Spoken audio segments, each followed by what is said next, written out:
Freedom Day in South Africa is a celebration of safety, dignity, and a new South Africa. But this year, something has happened which is forcing many South Africans to ask that, are they really safe in South Africa? And this is because in the heart of Johannesburg CBD, 3 business owners were shot and killed, not at night, not in hiding, but in a broad daylight in South Africa. This shooting is said to have happened at around 9 a.m. inside this McDonald's behind me, and it's understood that the 3 deceased are all businessmen who operate businesses in and around this area. And this was on the very day meant to celebrate freedom, but rather fear took center stage. And in this video, I bring you the exact reports as and when it happened. And all that you gotta do is to send money back to Africa using eNCA. Now, eNCA is 100% free. You pay 0 charges. And you can even get £20 for free if you decide to sign up with my code Kweku Africa. Sign up and get £20 for free with 0 charges. Now let's get into the story. Guys, if you've enjoyed this video so far, please do me a huge favor and hit the like button and subscribe.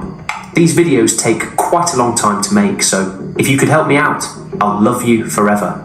Thank you all for your support. Now let's get back to this crazy story.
According to a report which has been confirmed by the eNCA news in South Africa, the victim as at now has only been identified as business owners, and these people were executed inside a commercial outlet, an open place where there are so many informal traders where people actually go there to trade, and this happened in the broad daylight. But according to Eyewitness, this isn't an isolated situation. In fact, they describe this as violent crime in Ward 59 as a weekly occurrence, meaning something that happens on a regular.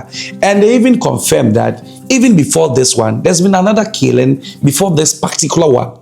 And that is a problem because when violence becomes routine, it stops being shocking and starts becoming normal. And that is what is happening in that particular area. People are gradually getting used.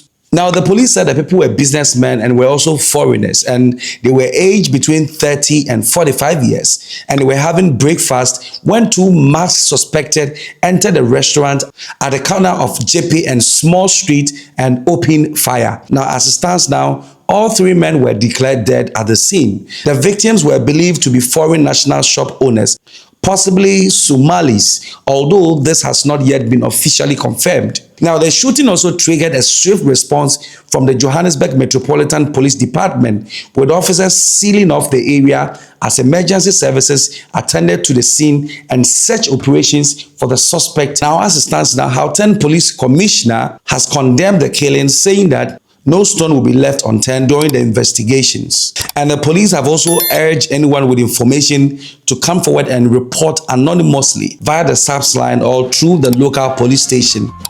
Now, another information is that authorities also believe that the killings may be linked to an ongoing theft wars. Good afternoon, Tembegile and our viewers. The little information that we have is that this shooting is said to have happened at around 9 a.m. inside this McDonald's behind me, and it's understood that the 3 deceased are all businessmen who operate businesses in and around this area.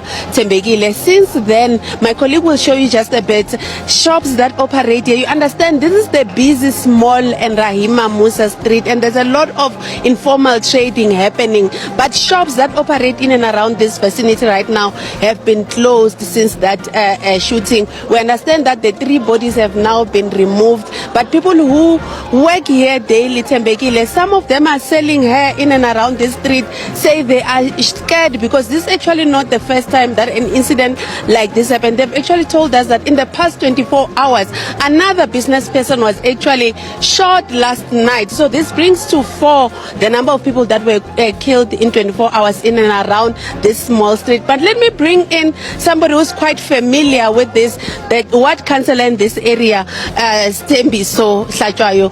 Councillor Hlatshwayo, thank you so much for your time. Just take us through the details of what happened. We understand 3 business people were shot and killed. What actually happened? No, thanks for having me. I received a call around half past 9 in the morning that I must rush to the scene. There were 3 business people who were inside McDonald's. 2 unknown gunmen, they entered and then they shot them and then they ran away. Last night I received a call as well to say there's 1 businessman was shot down the road as well. I have a video and it was terrible. It was terrible. Is there clarity? I understand police were at the scene. The shop has been cordoned off and currently it's closed. But is there clarity in terms of whether this was a targeted hit looking for them or it was just random that they happened to be at the wrong place at the wrong time? If I can tell you the truth, this thing is happening each and every week. We don't know what is happening. But what I did as a councillor, on Wednesday, I'm calling all business owners to one place with SAPS and JMPD to find out what is the problem, which assistance that they need as well. Because there is killings each and every weekend. They kill someone or they kidnap someone. We don't understand what is going on.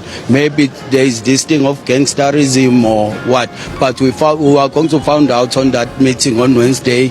Let's hope they are going to tell us what is going on. Because I spoke to police today. They said they assembled the team that is going to investigate all these cases. Must be one team that are going to investigate those cases. As far as you know, I understand you say police have assembled a team, but do you know if there's been any arrests and if there are any leads? And my biggest question, Councillor, people are asking, what is happening here? Why is it happening every week? Could there be some criminal activities happening here? Perhaps sale of drugs? What is so special about this area that could cause this rise in criminal activity? If I would be honest with you, yeah, there's serious crime. But with these killings, I'm not sure what is happening.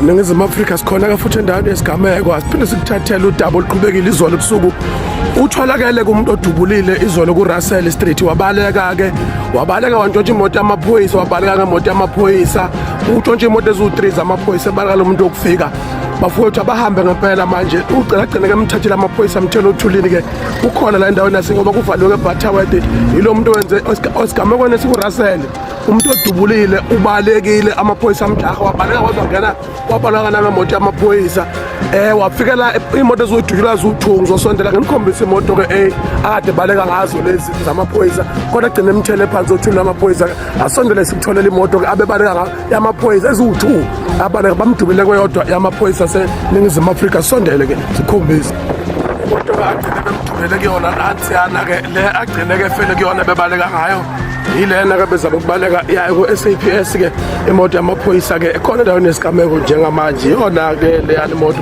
ukufika lo muntu wenzela amanyala njengoba sithi abahambe ngesidlala abahambe ngempela abahambe ngempela sudlala amakwerekwere asihamba ngemoto zamaphoyisa kamanje amakwerekwere asesigibele emakhanda ngempela kamanje menisizwe konakele kakhulu kodwa-ke sikhona endaweni yesigameko lana abahambe ngempela bafuthu abahambe ngempela impela kubasebenzisi bomgwaqo abasebenzisa ufiti bangawusebenzisi namhlanje ufiti uvalekile ungasepatshamende bangahambi kulo ndawo ahambe kakhulu bafuthu sebenzisele ezinye indlela zokuhamba siyabonga kakhulu.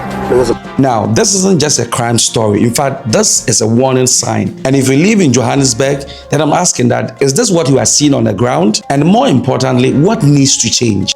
And if you're a foreigner living in Johannesburg CBD, is this a daily occurrence or just one out of the ordinary? Leave your comment in the comment section. It's a wrap for today.